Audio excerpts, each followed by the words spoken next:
He offered the shivering alien refugee his jacket, and her tearful response changed everything. The rain fell in silver sheets against the shattered remains of the orbital drop platform. Once, it had been the pride of Earth's interstellar outreach program, a symbol of hope, unity, and exploration. Now it was little more than a twisted skeleton of steel and carbon fiber jutting out from the mountainside, like the bones of a dead giant. Lieutenant Marcus Hale stood at the edge of the ruin, his breath misting in the cold air. His jacket, heavy, insulated, the last standard-issue thing he owned, was barely keeping him warm. The war had ended 3 months ago, but its ghost still haunted every corner of the frontier. The Terran Dominion had won, or so the broadcast said. Yet victory felt hollow when all that was left were burned worlds and broken people. He wasn't supposed to be here. His patrol ship had been ambushed by pirates in orbit, forced to crash land in this remote sector of Kalos 4, a once flourishing colony world now turned desolate after the war between humans and the Kalari, an alien species once labeled humanity's greatest threat. Now, as Marcus scanned the wreckage for supplies, he heard it, a faint sound over the hiss of rain. A whimper. Weak, trembling. He drew his blaster instinctively and crept toward the sound. The remnants of a burned-out escape pod lay half-buried under fallen girders. Inside, illuminated by the flickering emergency light, was a figure. She was small, perhaps 5.5 feet, with luminous, silver-blue skin and long tendrils of dark hair matted with ash. Her eyes, large and pale like frozen moons, blinked up at him in fear. A Kalari. Marcus froze. Every instinct screamed enemy. The Kalari had slaughtered millions during the war. But this one was barely breathing. Her thin hands trembled as she tried to raise a piece of torn fabric over her shoulders. The rain had soaked her through, and the cold bit deep into her shimmering skin. Marcus holstered his weapon. "Easy," he muttered. "I'm not gonna hurt you." Her eyes darted toward him, full of suspicion. "Human," she whispered, her voice weak but musical. He nodded once. "Yeah, human. You're not gonna last long out here." For a moment, neither moved. The wind howled through the wreckage like a dying animal. Marcus hesitated only a heartbeat longer before shrugging off his jacket. It was stupid, reckless, but something deep in his chest refused to let him walk away. He knelt beside her and draped it over her shoulders. The fabric dwarfed her, swallowing her small frame. Her breath hitched, a quiet, startled sound. She looked at him as though he'd handed her a priceless treasure. Her hands clutched the jacket tightly, her eyes glistening. "Why would you do this?" "Because you're freezing," Marcus said, voice rough. "And because the war's over." For a long moment, she said nothing. Then, slowly, tears rolled down her smooth cheeks, glimmering like liquid stars. "No one ever helped me before." Part 2. The Enemy and the Outcast. They took shelter in a broken maintenance bunker that night. Marcus scavenged what he could, some power cells, a cracked thermal coil, and a dented ration tin. The fire sputtered weakly, but it was enough to keep them from freezing. The Kalari girl, she called herself Liara, sat near the fire, still wrapped in his jacket. She seemed young, perhaps the equivalent of 20 in human years. Yet her eyes carried an old pain, the kind only survivors knew.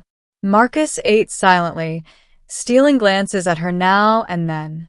Her movements were cautious, graceful, almost fragile. Finally, he broke the silence. "You were in that pod. What happened?" Liara's gaze flickered toward him. "I was fleeing the orbital blockade. Your fleets destroyed our capital ring. The pod malfunctioned and crashed here." Marcus nodded grimly. "I didn't have much choice." We were ordered to neutralize anything that fired back. Her eyes softened slightly. And yet you saved me. He shrugged. Didn't feel right leaving you to die. A faint smile touched her lips, the first he'd seen. Then maybe there is hope for your kind after all. He almost smiled back. Almost.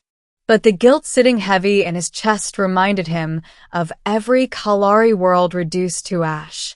Hope was something he wasn't sure humanity deserved anymore. Over the next few days, Marcus repaired what remained of his comms array. It was barely functional, but maybe it could reach orbit long enough to call for extraction. Liara helped, surprising him with her technical skill. I studied Terran engineering during the occupation, she explained one evening as she soldered a circuit. We wanted to understand the ones who hated us. Marcus frowned. We didn't all hate you. Enough of you did, she said softly. Enough to make war inevitable. Her words stung. He wanted to argue, but couldn't. The Dominion's propaganda had painted her species as monsters.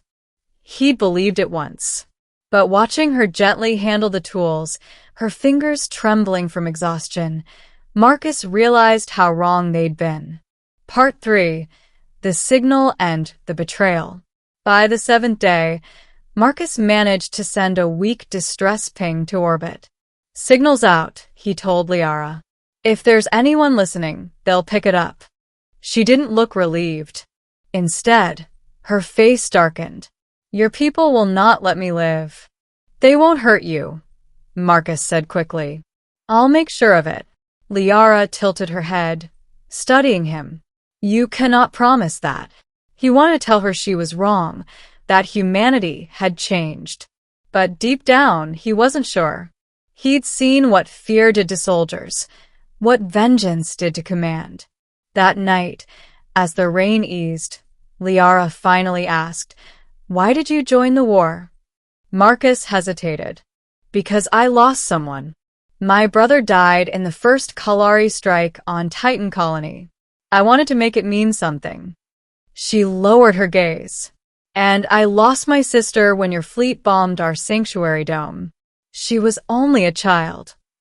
The fire crackled between them, a fragile piece glowing in the darkness. When the rescue beacon finally blinked green 3 days later, Marcus should have been overjoyed. Instead, his stomach turned cold. A Dominion dropship descended from the clouds, sleek and armed, its insignia gleaming. Liara's eyes widened in terror. They will kill me. No, Marcus said firmly. I'll talk to them. He stepped out as the soldiers approached, armored, faceless. The commanding officer saluted sharply. Lieutenant Hale, we picked up your signal. Glad you're alive. Yeah, Marcus said. Listen, there's someone here. A Kalari survivor. She's not hostile. She needs medical care. The officer's visor glinted. A Kalari? You should have terminated it immediately. She's not it, she's a she, Marcus snapped. She helped me stay alive. The officer's tone hardened. Orders are clear. All enemy remnants are to be detained or eliminated. Step aside. Marcus's pulse thundered. If you touch her, you'll have to go through me. A tense silence followed. The soldiers raised their rifles. Behind him, Liara whispered his name, not in fear, but disbelief. He turned toward her, voice low. Run. Now. Liara hesitated for only a heartbeat before sprinting into the forest. The officer barked an order, and gunfire erupted. Marcus dove for cover, returning fire just enough to buy her time. When the smoke cleared, the dropship was in flames, and Marcus lay bleeding among the wreckage. The remaining soldiers retreated, calling for back.